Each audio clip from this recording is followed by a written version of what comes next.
Fala aí, eu sou o Rafael Ratier, do Responde Aí. Vamos bater um papo hoje sobre o plano inclinado? E sim, eu coloquei esse post-it inclinado de propósito. Então tá, vamos lá. Vem comigo. E o nosso exemplo querido é esse aqui. Imagina um bloquinho de 50 kg, num plano inclinado rosa, e você vai ver que o fato dele ser rosa vai mudar tudo na questão. E esse plano inclinado, ele tem uma angulação de 30 graus. E aí esse bloco vai deslizar, e a pergunta do dia vai ser: qual será a aceleração do bloco? Bom, para a gente responder essa pergunta, a gente tem que conversar um pouquinho primeiro sobre o plano inclinado. Quando nós temos planos inclinados, nós vamos ter o peso apontando para baixo, certo?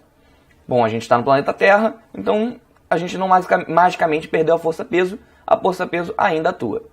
E, como nós temos superfícies, certo? Um bloco numa superfície, nós temos uma normal, e a normal é perpendicular ao plano dessa superfície. Nesse caso, o plano é inclinado. Então nós vamos ter isso aqui. Se o plano fosse horizontal, a normal e o peso teriam na mesma direção, mas sentidos opostos, certo? Mas como o plano é inclinado, fica assim o esqueminha. E aí nós ganhamos uma força resultante que é paralela ao plano inclinado. Bem, já que a força resultante está assim, apontando na mesma direção, no mesmo sentido do deslizamento do bloquinho, a gente pode ver então a necessidade de fazer uma nova escolha de eixo. Beleza? E aí quando a gente fizer essa escolha de eixo, nós vamos fazer um eixo X paralelo ao plano e um eixo Y perpendicular ao plano. Bom, agora que a gente viu isso tudo, vamos falar sobre os três elementos que caracterizam problemas de plano inclinado, que são a normal, o ângulo θ e o peso. Vamos começar com a normal, nessa ordem mesmo. E aí a normal é o que a gente acabou de ver. Ela vai ser perpendicular ao plano. E aí para desenhar um pouquinho melhor, para ficar maior para a gente ver, nós temos esse plano rosinha aqui. Nós temos o bloquinho, o eixo X, como a gente viu, paralelo ao plano, o eixo Y perpendicular e a normal aqui também perpendicular. Ou seja, a normal ela vai ter a mesma direção e sentido do eixo Y que a gente estabeleceu nesses problemas de plano inclinado. Beleza? Agora vamos falar sobre o ângulo θ. E aí para falar do ângulo θ, eu vou fazer umas marcações aqui. Imagina esse triângulo aqui, onde eu estou mostrando com a caneta. Esse triângulo é o triângulo retângulo. Então eu vou marcar aqui o ângulo de 90 graus e vou chamar esse ângulo aqui de beta. Como o plano e o eixo X eles são retas paralelas, esse ângulo beta se repete aqui. Beleza? E aí eu vou chamar esse ângulo aqui desse lado também de alfa. Show! Agora vamos ver um negócio aqui. Esse triângulo é um triângulo retângulo e a soma dos ângulos dos triângulos é 180 graus. Então nós vamos ter 90 graus mais θ mais beta é igual a 180. Ou seja, beta é igual a 90 menos θ. Só que preste atenção aqui. Aqui nós também temos um ângulo de 90 graus. Então nós temos que alfa mais beta é igual a 90 graus. E aí, se eu pegar esse beta e transportar para cá, eu vou ter alfa mais 90 menos θ é igual a 90. Ou seja, alfa é igual a θ.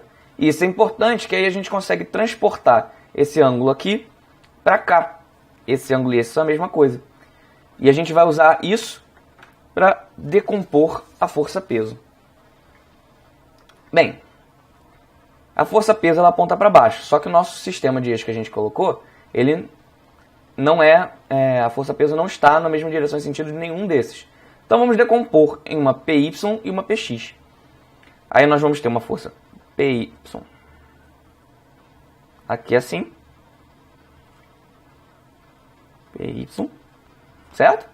E uma força PX assim.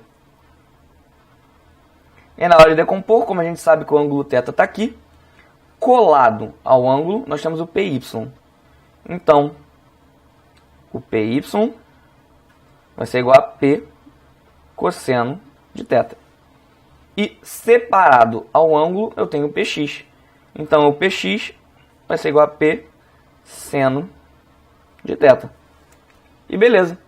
Agora a gente conseguiu decompor a força-peso e colocar ela no nosso, em duas forças que têm a mesma direção e sentido do nosso eixo que a gente estabeleceu.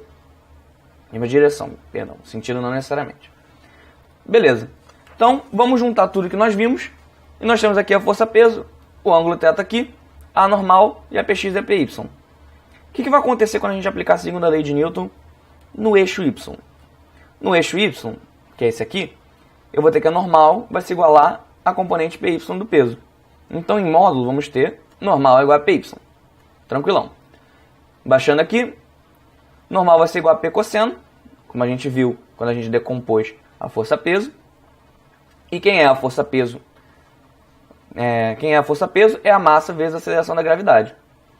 Então a normal vai ter essa expressão aqui, certo? E no eixo x, nós vamos fazer também a mesma coisa, a segunda lei de Newton.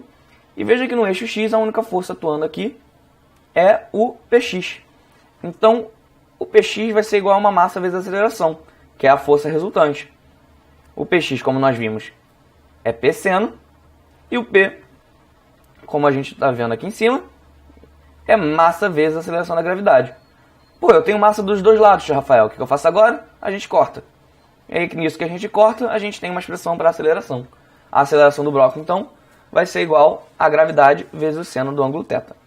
Beleza, vamos usar então essa relação para resolver aquela nossa questãozinha do plano rosa. E você vai ver que realmente ele ser rosa muda tudo. Nosso plano rosa era aqui, certo? Massa de 50 kg, ângulo de 30 graus. E a aceleração é igual à aceleração da gravidade vezes o seno de θ. A aceleração da gravidade a gente vai considerar 9,8 metros por segundo ao quadrado. E o seno é de 30 graus. Seno de 30 graus é 1 sobre 2. Então, o bloco desliza com uma aceleração de 4,9 metros por segundo ao quadrado. Beleza? Respondido, então, o nosso exemplinho. Antes da gente terminar o vídeo, vamos, então, rever uma forma de roteiro o que a gente acabou de conversar. Qual é a primeira coisa que a gente tem que fazer quando a gente fala de plano inclinado? Primeira coisa é apontar as forças. Força-peso, força normal, etc. Todas as forças que aparecerem a gente aponta e desenha, certo? Depois, a gente vai escolher um eixo de coordenadas conveniente. A gente escolheu um eixo de coordenada que era perpendicular e paralelo ao plano, certo? Isso teve a ver com o deslizamento. Foi conveniente para a gente porque a gente pôde decompor força-peso e depois igualar as forças onde elas poderiam, que no caso era a normal e a Py, certo? O terceiro passo vai ser, então, decompor as forças no sistema de acordo com os eixos escolhidos, que foi o que a gente fez, certo? A gente decompôs a força-peso, etc. E, para finalizar, a gente vai aplicar a segunda lei de Newton na direção de cada eixo. E aí nós vamos ter meios de responder qualquer enunciado que venha para a gente em questões de plano inclinado. E é isso aí. Esse vídeo te ajudou? Responde aí.